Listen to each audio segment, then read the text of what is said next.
সুপ্রিয় দর্শক, যে রাত্রে আনসার বাহিনী এবং সমকামী ছাত্রদের সংঘর্ষ হয়েছে, সেই সংঘর্ষের অনেকজন আহত হয়েছেন। এখানে অনেক ছাত্র হলো আর অনেক আনসার বাহিনীও আহত হয়েছেন।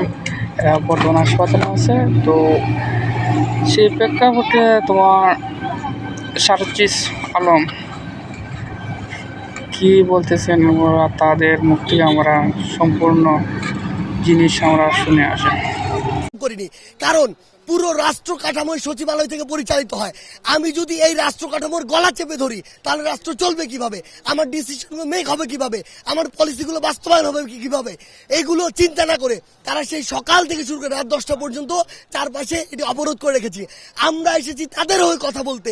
আমরা তাদের একাধিক দলকে নিয়ে এসেছি, একবার 7 জনের দলকে নিয়ে এসেছি, একবার 17 জনের দলকে নিয়ে এসেছি।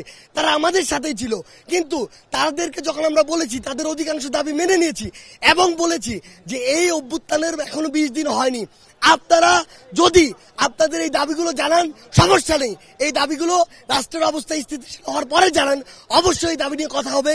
আপনাদের দাবিগুলো যৌক্তিক যদি হয়, আমরা সেগুলো অবশ্যই মেনে নেওয়ার জন্য যা করার আমরা আমাদের পক্ষ থেকে করব। কিন্তু তারা আজকে সকালে এখানে ঘেরাও করেছে, আজকে তাদের সকল দাবি মানতে হবে, হোক যৌক্তিক হোক অযৌক্তিক। তাদের প্রতিনিধি দল যখন আমাদের সাথে একাত্মতা ঘোষণা করেছে, ওইখান থেকে কিছু উস্কানিদাতা, আমরা মনে করি তারা ওই পরাজিত শকুন, যেই শকুনরা রাষ্ট্রের স্থিতিশীলতা চায় না, যেই শকুনরা চায় রাষ্ট্র আবার ওই ফ্যাসিস্টদের হাতে যাক, তারা ওইখান থেকে উস্কানি দিয়ে আমরা যারা আমাদের সাথে একাত্মতা ঘোষণা করেছে তারা তাদেরকে বর্জন করেছে এবং বাকি যারা ছিল সকলকে উস্কানি দিয়েছে। আমাদের কাছে মনে হয়েছে এটি একটি বৃহৎ পরিকল্পনার অংশ। তারা এক এক সময় এক একবার বিভিন্ন পরিকল্পনা করেছে, ছাত্র জনতা প্রত্যেকবার রুখে দিয়েছে।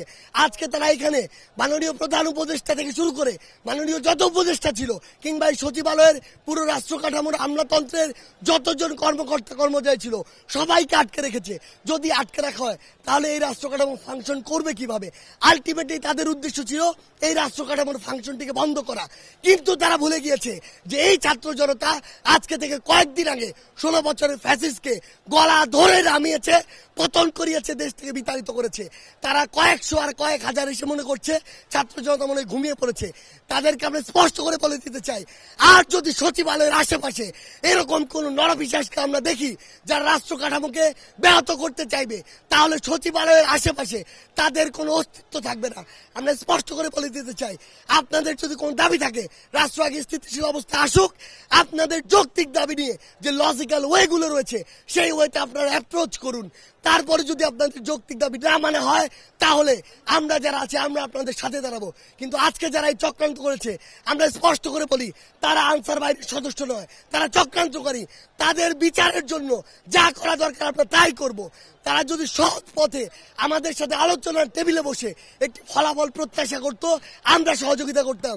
কিন্তু তারা যখন আমাদের ভাইদের গায়ে হাত তুলেছে, ওদেরকে যেখান থেকে হোক খুঁজে বের করে ওই কালো হাতগুলো ভেঙে দেওয়া সরকারের দায়িত্ব, সকলের দায়িত্ব।